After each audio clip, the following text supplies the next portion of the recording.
Selamat siang teman-teman sekalian. Saat ini semoga sehat selalu semuanya.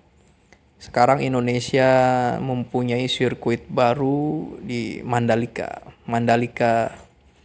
Lalu apa yang bisa kita pahami, kita bisa mengerti mengenai fenomena Mandalika? Sirkuit ini tentu saja ingin dijadikan sebagai ikon bahwa Indonesia memiliki sirkuit yang bisa berlevel internasional. Dan tentu saja hadirnya sirkuit ini baru di Indonesia untuk dijadikan ajang internasional. Tentu saja membangun sirkuit ini membutuhkan suatu kapital. Dan setelah terbangun pun yang dipikirkan adalah kapital juga. Kapital itu tentu saja adalah uang.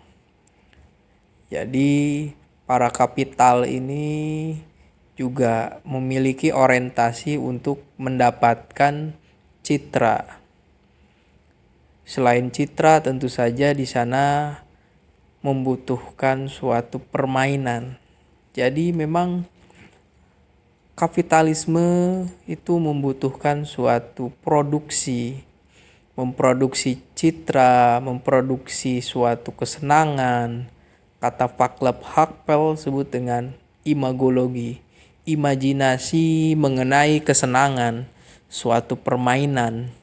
Tetapi memang kapitalisme ini sangat penting untuk membuat kesadaran seseorang untuk kreatif.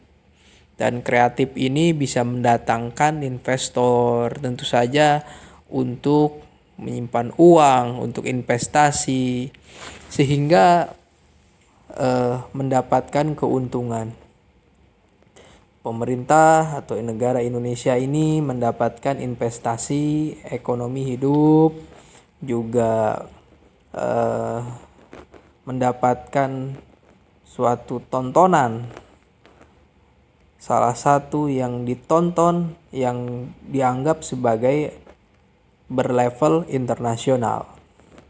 Fenomenologi mengajak kita untuk melihat sesuatu apa adanya. Bersifat kita menunda semua asumsi dulu. Kita berusaha untuk menyadari bahwa apa yang kita alami, apa yang kita rasakan itu belum tentu utuh terbahasakan dan terkonsepsikan. Nah, fenomena Mandalika ini tentu saja bagi para pecinta otomotif, superbike itu sangat menyenangkan sekali. Dan tentu saja dari sudut pandang kapital ini bisa mendatangkan suatu keuntungan. Dan pada posisi ini manusia sangat menyenangi permainan. Dan tujuan dari permainan itu untuk tontonan. Dan manusia ini memang membutuhkan suatu citra, persepsi, membutuhkan suatu tontonan yang bersifat indrawi, membutuhkan suatu psikologi ketegangan, perlombaan, dan tentu saja adalah ditonton. Ditonton di sini adalah penilaian.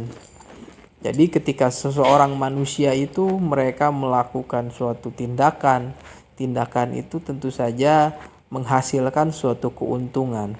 Nah, karena menghasilkan keuntungan di sana akan ditonton dengan asumsi bahwa setiap yang ditonton dan di sana ada manfaat atau guna akan menghasilkan keuntungan. Maka proses di sini kapitalisasi atau kapitalisme dari permainan ini sangat menentukan. Sehingga negara itu juga membutuhkan suatu kapital, membutuhkan suatu ikon untuk mendapatkan keuntungan di sana. Dan ketika itu semua terjadi, semoga masyarakat sekitar itu mendapatkan dampaknya. Bukan hanya kapital besar saja yang bisa menikmati itu, tapi masyarakat kecil harus berdampak juga. Semoga pendapatan daerah bertambah dan itu bisa meningkatkan mobilitas masyarakat. Dan tentu saja di sana harus dibangun UKM yang bisa meningkatkan kehidupan masyarakat. Nah, pada posisi ini memang kapital ini sangat penting sekali. Walaupun meskipun istilahnya teori trickle down effect, di mana kapital itu membesarkan orang-orang besar, pengusaha besar, dan rakyat kecil, masyarakat kecil hanya menerima tetesan-tetesan saja dari sana.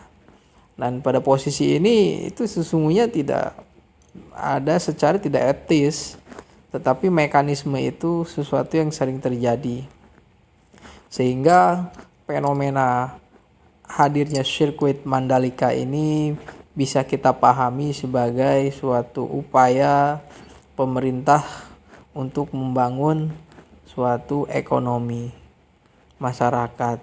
Dan semoga masyarakat kecil pun menerima kebaikan dari itu semua.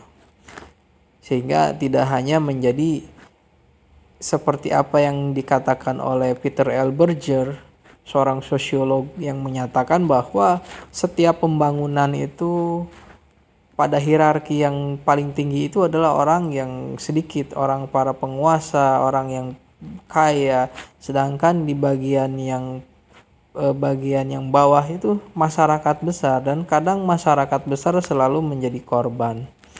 Nah, entah itu penggusuran, entah itu tidak mendapatkan keuntungan dari sana, sehingga hanya menjadi tontonan. Sehingga yang namanya suatu kemewahan itu menjadi suatu tontonan, dan itu berjarak dari masyarakat, sehingga masyarakat tidak memiliki itu dan menganggap bahwa itu hanya sebagai monumen orang-orang kaya atau kapital. Nah, pada posisi ini maka perlu adanya suatu relasi dengan UKM untuk menghidupkan ekonomi masyarakat di sana.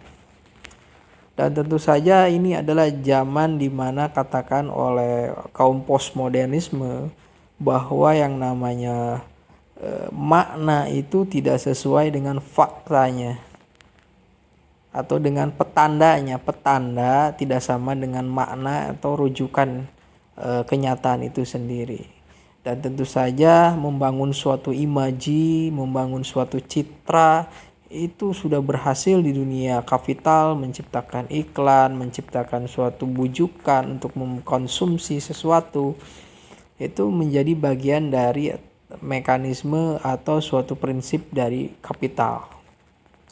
Lalu apakah dengan adanya permainan ini, permainan kapital, kapitalisasi, hiburan, ini bisa meningkatkan masyarakat di sana? Nanti waktu akan menjawab. Tentu ada analisis yang bisa menjelaskan hal tersebut, tetapi secara faktual 3 atau 4 tahun kita akan lihat apa efek positif dan negatifnya. Terima kasih.